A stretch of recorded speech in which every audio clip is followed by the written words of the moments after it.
Welcome to The Way Home with our host, Sharmin Wengender. The time is now to take the next steps home.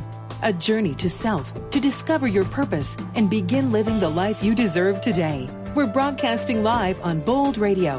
And now, here's your amazing host, Sharmin. Okay, welcome everybody. This is Sharmin Wengender. This is The Way Home, and we are finally together live for our very first episode. I have been anticipating this show for 30 years. So many people have wondered what has brought me to a radio show. Thinking it's random, but the truth is this is something that I professed I wanted to be when I was 10, maybe 10. And I think that tale is basically everybody's story. We've all got something that we want to be, something that we want to do. And for some reason or another, most of us don't get to those ideals, those visions, those dreams. And each of us have different reasons why that happens.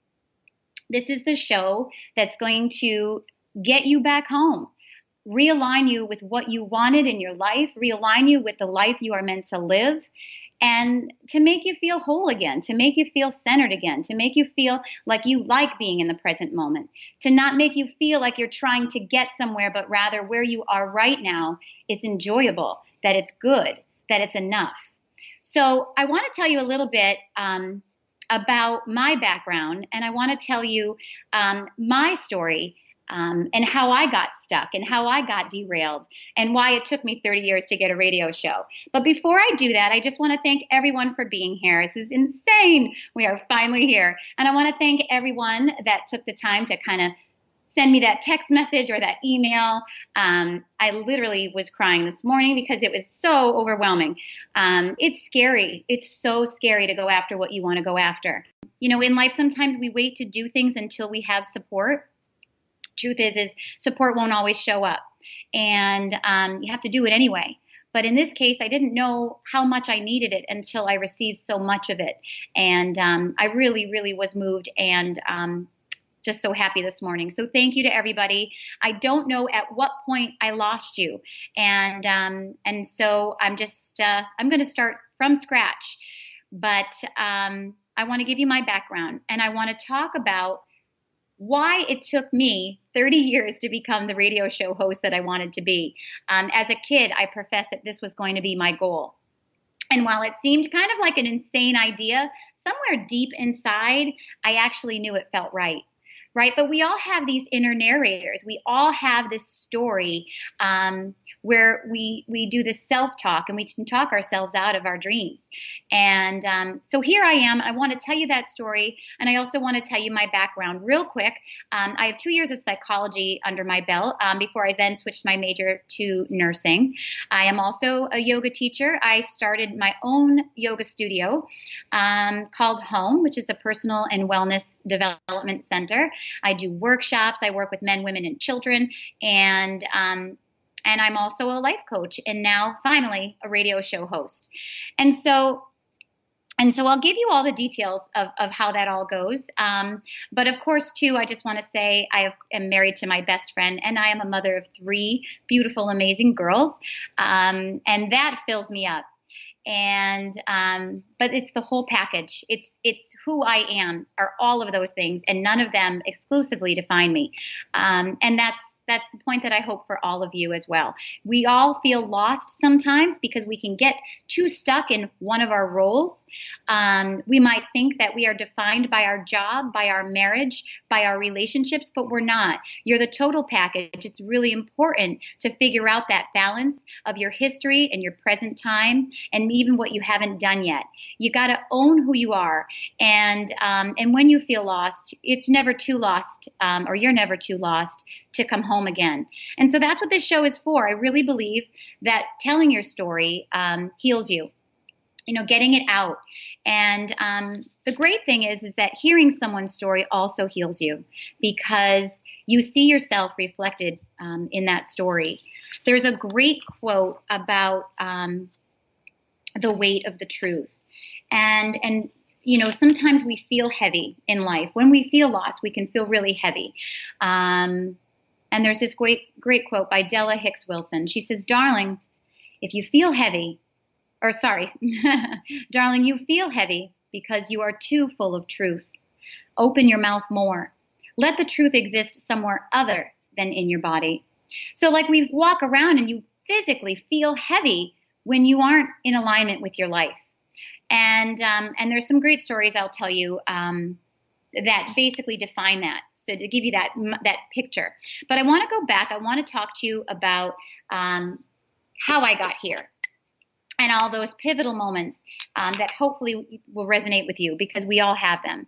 So early on in life, I was always fascinated with people, with connecting, with relating, with understanding, and it was just what I loved. You know, some people are immediately drawn to music, or, you know, whatever it might be that is just your thing. Maybe it's art or whatever. But for me, it really was, I was fascinated with people.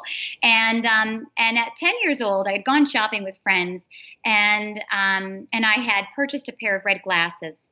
And I said to my parents when I got home, throwing them on my face, I said, well, I'm going to be the next Sally Jesse Raphael, Mom.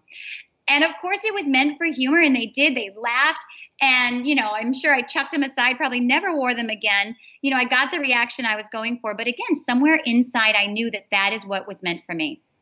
And yet it took me 30 years to get here. So what happened? Why is this story not just mine? Why is it your story? So again, so that's, we'll revisit that. But so early or later on in high school, I got my own phone line. And right away, my phone rang off the hook, and it was night and day at all hours, friends calling for advice. You know, and it didn't occur to me that this wasn't something that all people did.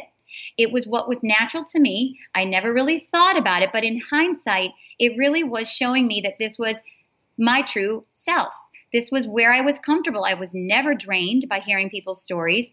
I always felt fulfilled by offering helpful advice, and I loved the connection that I would have by sharing these stories. So it really was who I was. And then freshman year in college, I decided to study psychology, and I loved it. And it was challenging. I quickly learned that this was the hardest thing I had ever done in my life. And I needed the women around me, and I understood the need for support, and it was just incredible. I was afraid of failing every single day. We had 2 girls in our nursing class that literally had mental breakdowns. So it just, this nervousness was just every day I had to dance with my fear. Every day I had to do it anyway. But I loved it. I loved how that made me feel accomplished when I got through it. But never was I more afraid than on the day I walked into one of my clinicals and my preceptor handed me my patient's chart, HIV positive. Now, this was the early 90s, and we were still very afraid of that diagnosis. And we did not understand it. And I was just a young girl, just a student. And I knew I was being tested. I mean, we were afraid to be near HIV patients or touch HIV patients at this time. So you can imagine how I felt. But knowing that I was being tested, knowing that I needed to show up, and knowing that I needed to do what had to get done to prove myself, I walked in shoulders tall to that room. And the first thing I saw were the eyes of my patient. He was so lonely. He was so desperate, and he was so defeated. This man was just starved for connection and support. And in that moment, in that very first moment, I forgot my fear. And I gave him, you know, his sponge bath, and I shaved his face. I mean, frightening things that if, you know, I had been in my fear, I would have been shaking, but I wasn't. I was in that moment with him, and I was connecting, and I asked him to tell me about who he was, and he did, and we were discovering who he was before his diagnosis and what his life was like, and I could see my patient emerging from behind his eyes. And something in me woke up, and I realized it is still the connection that matters. That doesn't matter what treatments this man is receiving in the hospital, that without support and connection, he is not going to get better. And as you can imagine, while we were chatting, I lost track of time. and I knew I needed to get on with my day. So I grabbed his hand and I held it, and I held his eyes and I thanked him. And then he squeezed my hand and he said, "No, thank you." He said, "Thank you for making me feel like a human being." Pivotal moment for me, because it made me realize I needed to pursue this in a deeper way. I needed to do nursing, but where mind, body, spirit was the focus of the care. So I went to my preceptor and I said, I need to do holistic nursing. And at this time, nobody was doing it. This wasn't a concept that was practiced. In fact, this was considered new age and, nothing substantial, nothing that, had substance. It was, not respected yet.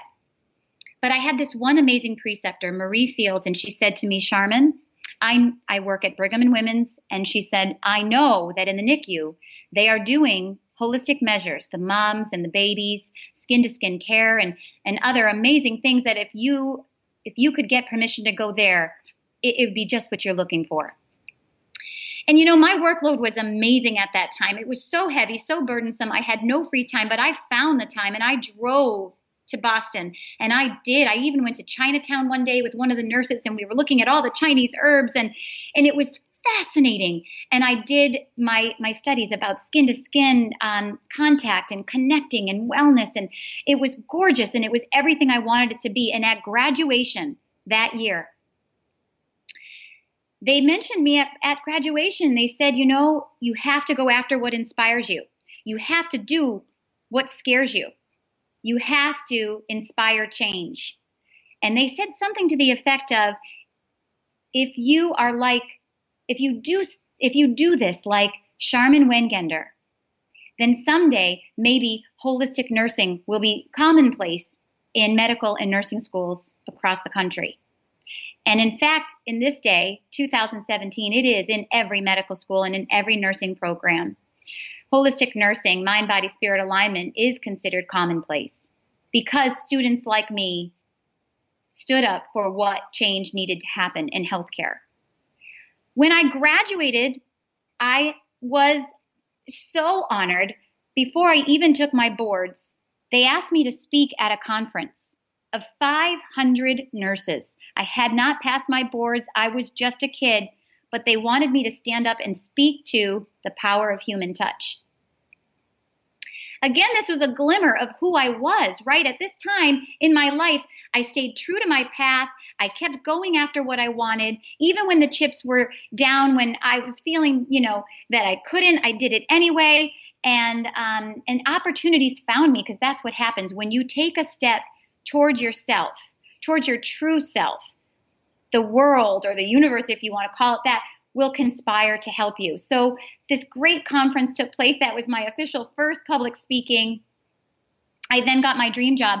I opened up the phone book and I cold called every number listed under holistic. Not knowing who I was calling, not knowing who would answer the phone, giving anyone who would listen my story about why I wanted to come in and meet them and could I get a job. And most places I left a message, most places I reached a secretary, but on this one phone call, Dr. Glenn Rothfeld answered. And in hindsight, I now know he should never have answered the phone that day, but he did. He answered the phone that day, and I gave my spiel like I would give to every other person that day about who I was and how this was what I was passionate about and how I would take a job of any kind if I could just be part of that company. I would work the front desk. I would shadow. I would come in for free and train. And he said, "I'd like to meet you." And so I went in, and I was surprisingly not nervous, which is shocking. And I remember sitting there in the waiting room, and something made me look up, and I looked up, and above my head was a framed picture of Self magazine. It was the cover of Self magazine. And on the cover of that magazine was the whole staff of American Whole Health, the very company that I was waiting at to be seen. The feature of the article was the office of the. You end up very externally focused. You're always looking at everybody's needs and making sure their needs are met and making sure they're happy and making sure they're entertained. And somewhere along the way, you lose what makes you happy. What entertains you? And so I felt lost. And then you start resenting your environment and your world and your situation, and you start wanting to place blame on everybody, and you don't know which direction to take. And then I said to my husband, I don't want the kids to do this. I don't want them to, get married and have children and let their dreams go. Like, why can't I have both? But I didn't know how to begin, and I'll be honest with you, it percolated up and I pushed it down. I never did anything to change it. I put it off like we put off gym memberships, like we put off or going to the gym. Maybe we get the membership, but we don't go. Or maybe we put off, eating healthy, right? Or maybe we put off saying sorry, because we're going to do it tomorrow because I don't want to today. Or maybe we don't quit that job to take the better job. Or maybe we don't leave that bad relationship because I don't have the energy today, or I don't have the support today, or I'm not ready. I'm not confident enough. Whatever the reason is, we put it off. And so that's what I was doing. I was putting it off. Until a year later, we lost our friend really unexpectedly.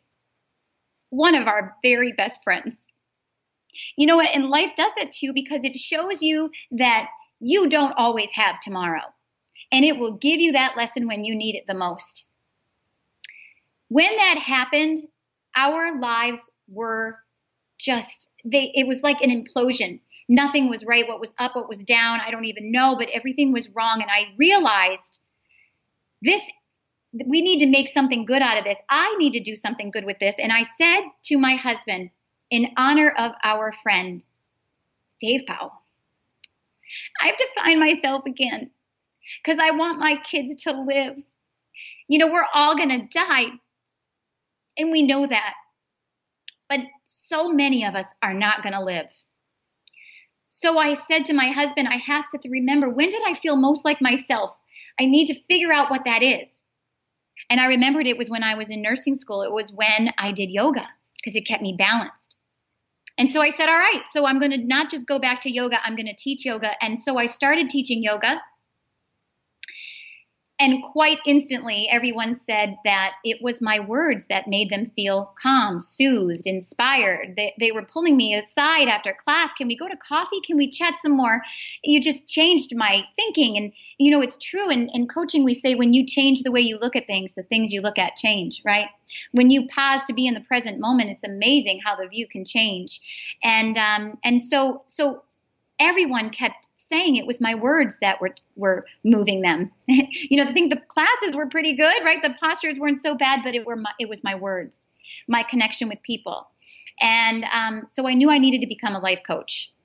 A few years later, I got certified as a life coach, and I was able then to see these tools, this, shifting people and the way that they look at things was really working. I was watching people find their true self or live the life they were meant to live.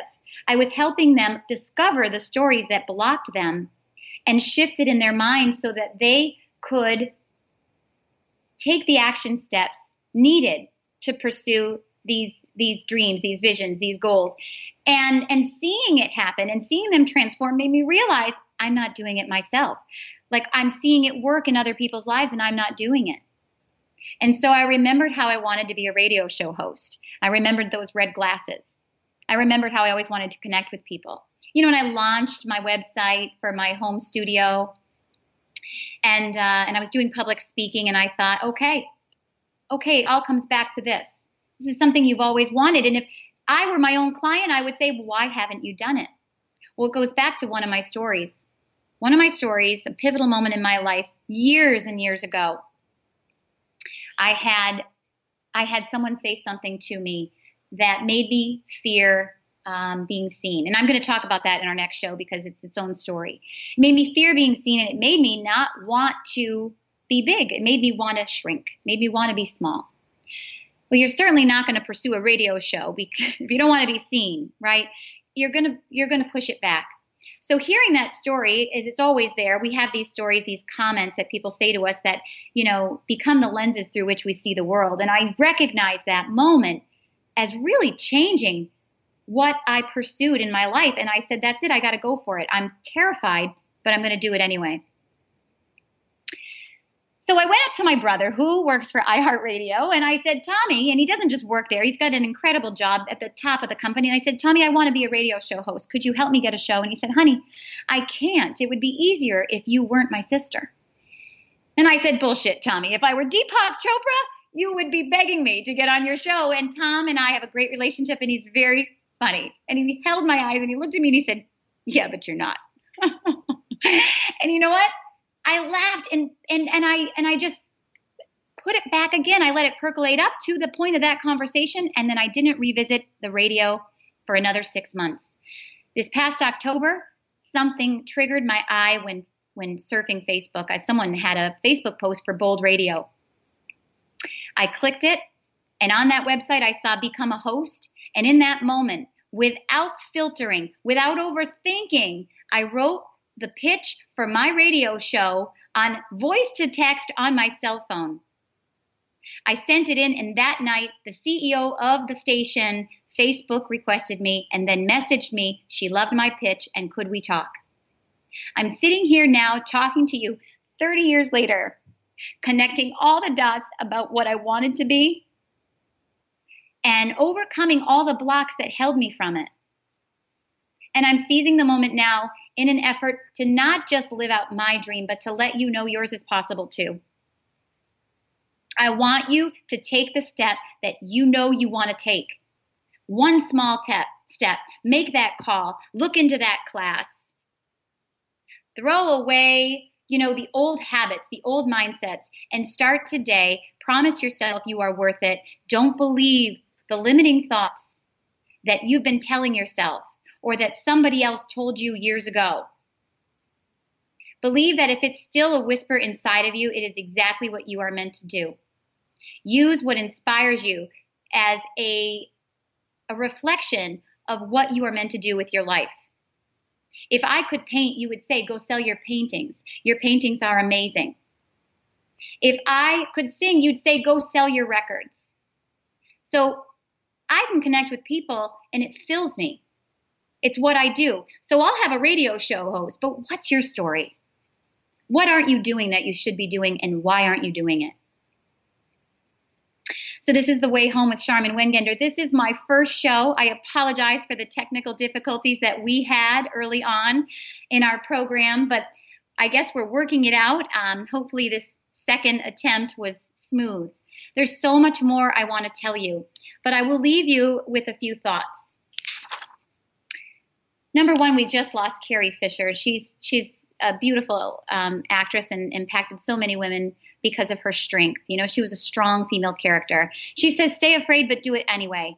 What's important is the action. You don't have to wait to be confident. Just do it, and eventually the confidence will flow. I want to tell you that once I had my interview and I knew I was doing my radio show, I wanted to run. Because this is normal, right? I was like, just kidding, universe. I want to be a radio show host. Now I've got it. And just kidding. I really don't. I was terrified. And I spent most of November and December wanting to abort this mission, wanting to change my mind. But again, dancing with my fear and understanding that this is exactly why so many beautiful souls do not realize their gifts.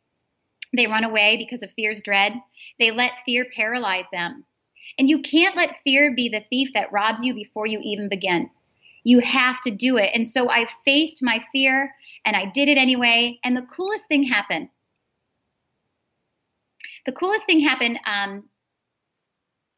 I had a call last week preparing for this first show.